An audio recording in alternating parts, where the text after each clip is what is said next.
She stood barefoot on packed earth, a thin palm pressing a folded scrap of paper into the seam of an account book. A steward's pen hovered in the margin as if deciding more than an entry, deciding a name, a status, the shape of everyday life. The phrase on the screen is arresting, the second night law, the forbidden ritual for slaves that history tried to erase. We use that phrase deliberately, as a provocation and an axis for inquiry, but we must be clear from the outset.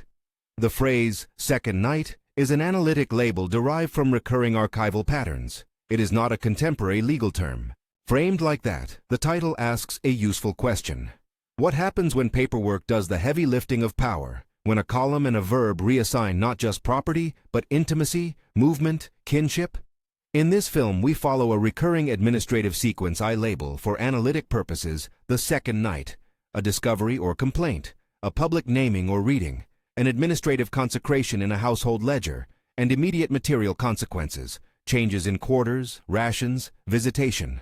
I will show how that sequence functions across household records and parish registers, how it could be enforced by everyday objects, and how traces of resistance survived in margins, stitches, and hidden notes. If you want to check the documents I reference, links to the archival boxes and folios are in the description below. Please consult them there for the primary sources mentioned on screen. The anatomy of the second night. The second night is not a single phrase that appears in a statute book. It is a heuristic, a way of organizing a set of recurrent actions visible in household governance records.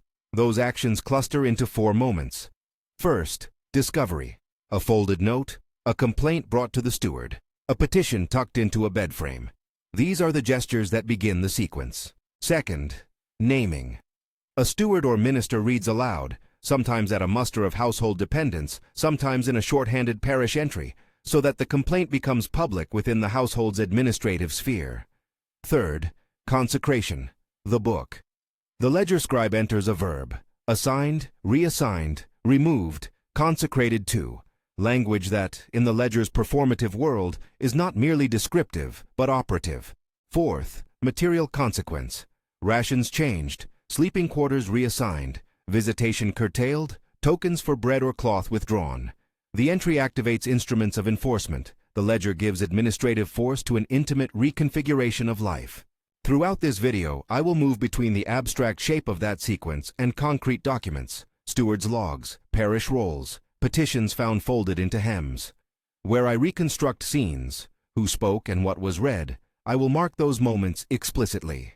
Reconstructed from depositions and steward's log, County Archive, Box 4. Where I paraphrase ledger language, I will indicate that the language is distilled from entries rather than quoted verbatim. Wherever I go beyond what a single document strictly permits, I will mark the limits of inference. This suggests, may indicate, is consistent with, not asserts motive or interiority where the archive is silent. The household ledger as instrument of governance. A ledger looks at first like an accounting device. Lists, tallies, columns of rations. But across the records historians have consulted, ledgers operate as law books of the household. The choice of verb matters. To write assigned beside a name is to create a new status. To strike out a name and write reassigned to kitchen transforms spatial arrangements and social expectations. In an administrative register, verbs are performative acts. Consider the functional anatomy of household governance.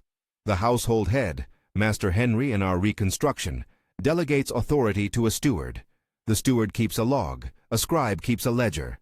A pastor may be called to witness or to pronounce a reading at muster.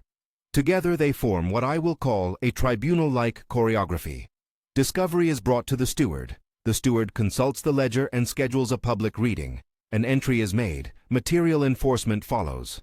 This is not a courtroom in the formal legal sense, but the coordinated actions of multiple household organs make the ledger the decisive instrument. When historians say a ledger assigns a person, we must remember the ledger sits next to the tokens, the cupboards, the beds.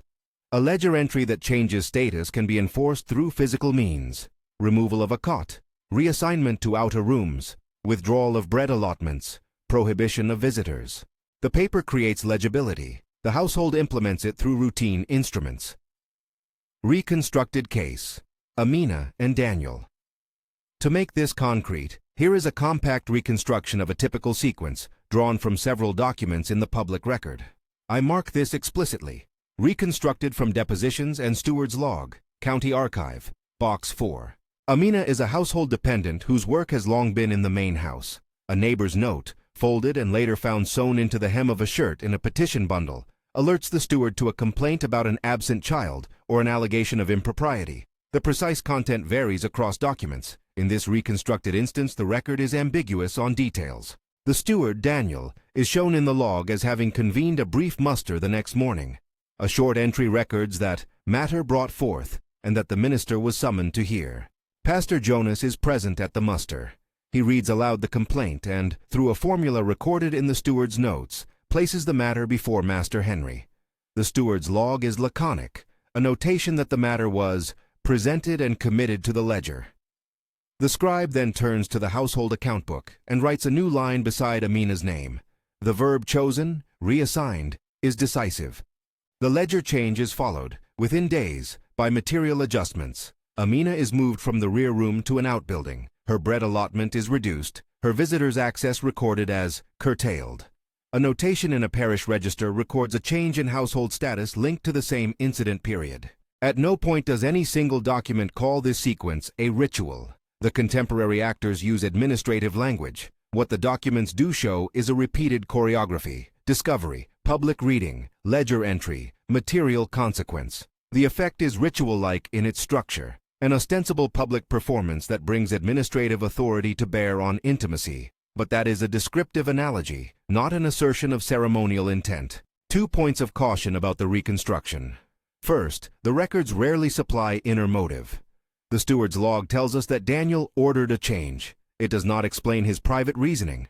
Second, the precise legal status of people like Amina is not always unambiguous in the available documents. In some boxes, the terminology clearly marks persons as property in the legal sense of the time. In others, the language is closer to household dependent or servant.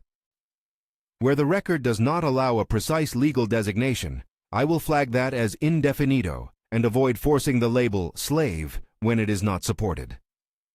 The mechanics, language, objects, and enforcement. What does a ledger entry do that makes it enforceable? 3 interlocking mechanisms make the paper consequential. First, language. Administrative verbs, assigned, reassigned, withdrawn, consecrated, create categories. When a steward strikes a name and places a remark in the margin, contemporaries who rely upon the ledger read that mark as authoritative. Second, physical instruments. Rations are not intangible. They are bread, cloth, fuel. Instead of tokens, I will call them ration markers, or ration tickets, small items recorded against names that are presented at the communal storeroom. A change in the ledger can trigger the withdrawal of a ration marker for a person, leaving them unable to draw their allotted bread. Quarters can be reassigned, a bedroll removed, a chamber door locked. Third, social enforcement. The steward's authority rests on routine, morning muster, heads counted, instructions repeated. When the pastor reads at muster, the household learns the claim is public. The combined presence of steward, scribe, and minister gives the ledger's language practical weight. A ledger entry, then, is not a passive record. It is a performative moment that makes private life legible to those who manage circulation of goods, movement, and social standing. Examples of the ledger's mechanics recur in multiple boxes. An entry beside a name, paraphrased from a number of ledger entries, reads like this: name reassigned to outbuildings, rations reduced, visitors limited. You will find such distilled phrasing across steward's logs and parish marginalia. County Archive, Box X, Folio Y. The instruments of coercion, baths, hair, and the body. Records often show that enforcement had a bodily dimension, but the ledger's language maintains an administrative register. Baths, haircuts, and other bodily reorganizations appear in inventories and steward's notes as procedural measures. For example, a steward might note that a person was sent to wash or removed for cleaning. These entries are not rendered in erotic or sensational terms in the archive. They are written as procedural steps that, together with spatial reassignment and ration modification, alter daily life. We must resist the temptation to read ritual or sexual meaning into routine administrative language unless the sources explicitly provide such reading.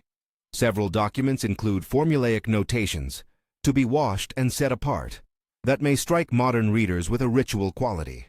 But in the archival context, These phrases more often denote a hygienic or disciplinary protocol tied to household order, the body as a site regulated by administrative practice. The ledger's work is to make those forms of control visible and enforceable, erasure and persistence, how records are altered, and how they fight back. Paper can be a tool of erasure.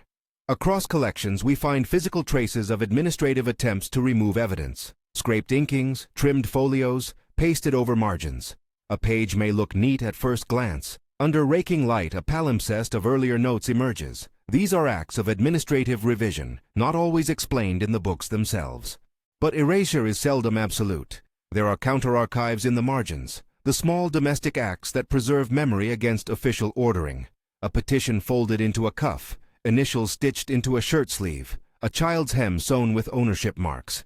These artifacts register a different logic of memory. They are the human responses to bureaucratic reduction. Where the ledger simplifies or overwrites, stitched initials complicate and persist. Conservators and archivists have untied many such countertraces. Amelia, a conservation specialist I spoke with, described finding a petition folded into a waistband. We were careful. Pulling at the fabric would have destroyed the ink. Under raking light, we could see the indent of the note. Multispectral imaging revealed the ink without unsewing the seam. Amelia, conservation specialist, county archive consultation. That combination of gentle physical work and imaging technology is a model of how to recover hidden narratives without causing harm. Recovery techniques: raking light, multispectral imaging, and ethical conservation. Recovering erased or hidden documentary traces requires both technical skill and ethical care. Two technical methods are central. Raking light is a simple, non-invasive technique. By directing light across a page at a low angle, conservators reveal impressions, scraped surfaces, and invisible incisions. It is a first step that can highlight where to look more closely. Multispectral imaging goes further. By photographing documents under a range of wavelengths, ultraviolet, visible, near-infrared, and combining the resulting images with software, conservators can reveal inks that have faded or been chemically altered, and detect palimpsests beneath later overwriting. The result is not an authoritative recreation of speech, but an expanded palette of visible traces from which historians can read with care. There is also careful manual conservation, slow humidification to open creased bundles, edge and hinge repairs to stabilize fragile folios, and, when necessary, minimal unpicking to access a petition hidden in a seam. Amelia emphasizes restraint. The moment you reach for scissors, you also reach for irrevocable change. Our default is imaging and stabilization, not invasive extraction. Amelia, conservation specialist. Dr. Lewis, an archivist who has overseen several recovered petitions, puts the ethics plainly. We recover traces in conversation with descendants, and we store them in ways that acknowledge their sensitivity. High-resolution images can be shared when physical access would be risky. Dr. Lewis, County Archive. Acts of archival resistance, stitched initials, and hidden petitions. The stitched cuff is an emblem, a cuff that bears initials, sewn not by the household scribe, but by a hand making a claim of identity, contains a quiet defiance. Where a ledger might flatten a person to a line item, the cuff reasserts individuality and kinship. Hidden petitions are another mode of counter-memory. We find them folded into hems, concealed in seams, or slipped between folios. The act of hiding a written plea is itself a political act, writing a testimony and then secret-keeping it for posterity. In several documented cases, such petitions were later retrieved, either by descendants or by conservators, and their contents complicated the ledger's version of events. Marginalia, the scrawled corrections, the cross-references, the angry inked note in a margin, also matter. A scribe's neat entry may be accompanied by a caretaker's pencil note that contradicts the ledger. Name wrong, child sired by... These small marks complicate the official narrative and suggest lines of inquiry for genealogists. Consequences for descendants and genealogical work. The practical consequences of the second night sequence extend beyond the immediate household. Parish registers reflect household status, and a ledger reassignment can reconfigure paternity attributions, community standing, and legal rights. For present-day descendants, this often shows up as puzzles in family trees. A sudden surname change, a gap in parish attendance, or a person whose life narrative disappears from formal records after a certain date. Genealogists confront these mismatches with the archive's bureaucracy in mind. Professor Andrews, a social historian, notes, Paperwork was a vector for social control, yes, but it was also a source of modern disinheritance and misrecognition. The ledger's authority has long shadows. Tracing kinship demands attention to the ledger's verbs and to peripheral traces, cuff stitches, hidden petitions, marginal pencil notes that might restore the narrative continuity lost to administrative decisions. Civic and institutional responsibilities. Recovering these traces imposes responsibilities on institutions and scholars. Archives are stewards, not mere repositories. They must balance access with preservation and sensitivity. That means digitization programs that prioritize fragile items, protocols for descendant consultation, and transparent cataloging that flags sensitive content. It also means refusing the false choice between secrecy and open access. Where privacy concerns are acute, archives should provide mediated access rather than no access at all. There is a civic element as well. Public funding for conservation and digitization is not an optional luxury. It is an investment in civic memory. When ledgers are inaccessible because they are fragile, the stories contained inside remain the property of institutions, not communities. Investing in careful digitization, guided by conservators, archivists, and descendant communities, returns narrative agency to those most affected. Limits of comparison and the pharaoh metaphor. At several points in discussions about concentrated authority, commentators reach for metaphors, pharaohs, or monarchs, to describe the intensity of household power. Metaphors can be useful heuristics, but they must be constrained. Calling a household head a pharaoh risks flattening legal and historical differences between distinct political systems. The metaphor is valuable as an analytical frame to highlight concentrated authority, not as a claim of literal equivalence. We must therefore use these analogies carefully. When I invoke pharaoh imagery, it is to underline how a single locus of control can, through bureaucratic practices, render intimate domains legible and governable. It is not to equate household governance with the political institutions of ancient Egypt. Comparative language must be disciplined and qualified. Ethical guidelines for handling and publishing. Sensitive materials. A few concrete ethical principles should guide researchers and archival institutions. 1. Do not unpick or force open concealed objects without a conservator present. Where a petition is tucked into a seam, imaging often reveals its presence without physical extraction. If removal is necessary, it must be done by conservation professionals. 2. Consult descendants. Institutions should develop and advertise protocols for descendant engagement, requests for consultation, the ability to flag sensitive items in catalogs, and options for mediated access. 3. Use sensitive language. When a document's vocabulary does not resolve a person's legal status, use qualifiers, household dependent, servant, or explicitly note indefinido when the record is ambiguous. 4. Share high-resolution images rather than physical items where possible.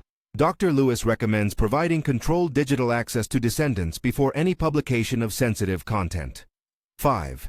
Triangulate and be humble about interpretation. A single ledger entry can suggest many things, but it does not always permit a definitive claim about an individual's experience. Use phrasing like is consistent with and may indicate. Marginal stories, instances of resistance and the human record. Scattered across boxes, small items animate the archive. A child's hem with initials embroidered in a corner contradicts an entry that lists the child as unassigned. A folded petition discovered in a bundle of clothing asks for mercy or recognition. A margin note records that a steward misstated a fact. Later, a parish register corrects the entry. These are not dramatic rescues, but quiet contestations, material proof that people found ways to assert identity and claim community even when the ledger attempted to compress them into columns.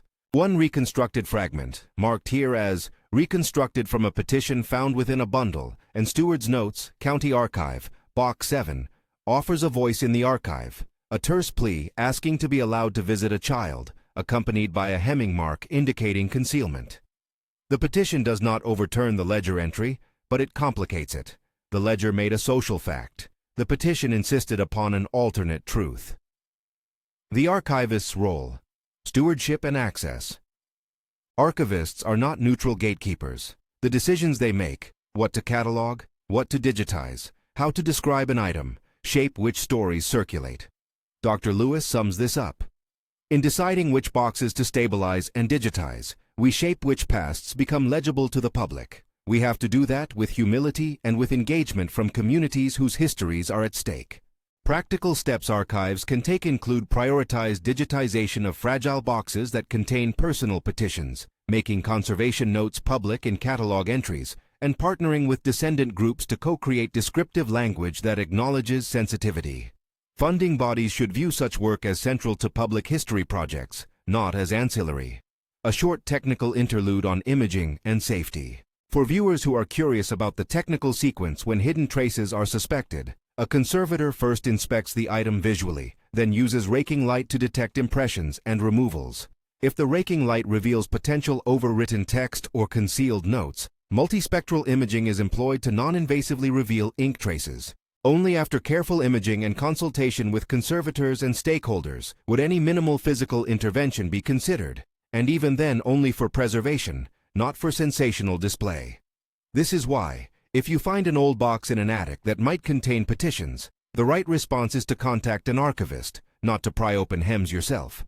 Uninformed handling risks destroying the very evidence you hope to recover. Consequences for public memory and civic life. The second night sequence, administrative moves that reassign people within the household, has long resonances. It shows how institutions convert intimacy into records, and how records in turn shape who is recognized in civic life. An uncorrected ledger entry can become a barrier to claiming inheritance, a wedge in a lineage, or a reason for exclusion from parish-based relief. The administrative act of reassigning a person can ripple across generations. But the archive also offers a pathway to redress. Where stitched initials and hidden petitions survive, they provide grounds for re-evaluation. Digitization and careful scholarship can bring those traces into public consideration, allowing descendants to contest and to reassemble narratives lost in columns. Closing ethic, what we owe each other. At the end of this investigation, 3 responsibilities emerge. First, a responsibility to the documents themselves, to stabilize, to image carefully, to respect the fragile relation between evidence and survival. Second, a responsibility to descendants, to consult, to co-curate, and to create access regimes that center family needs. Third, a responsibility to public truth, to present findings with humility, to mark the limits of inference, and to avoid grandiose metaphors that eclipse differences in legal and social regimes. Final image and call to action. Return to the stitched cuff. Imagine the small, deliberate knot of thread, initials sewn into cloth, hidden from the ledger, but surviving the ledger's neat entries. That cuff is not a spectacle. It is a material intervention in the story the ledger tries to tell. It is a fragmentary, stubborn testament that administrative finality was never total. If this video has prompted questions, please consult the document links in the description for the boxes and folios I reference. And if you care about this work, consider supporting local archives and digitization efforts. Financial support and public attention help conservators do the slow, exacting work of making traces visible without destroying them. If you are a descendant seeking access, contact archivists and request mediated consultation. Do not attempt risky extraction on your own. We began with a provocative title. We end with a caution. The second night is an analytic lens that helps us see how paperwork can reconfigure intimate life, and how threads, hems, and marginal scrawls can complicate that reconfiguration. The ledger can name, but a stitched cuff can also name back. Support archives. Demand digitization that centers descendants. Consult professionals when you encounter fragile materials. And look, finally, at that cuff. Small, domestic, and quietly defiant. The emblem of persistence against administrative erasure.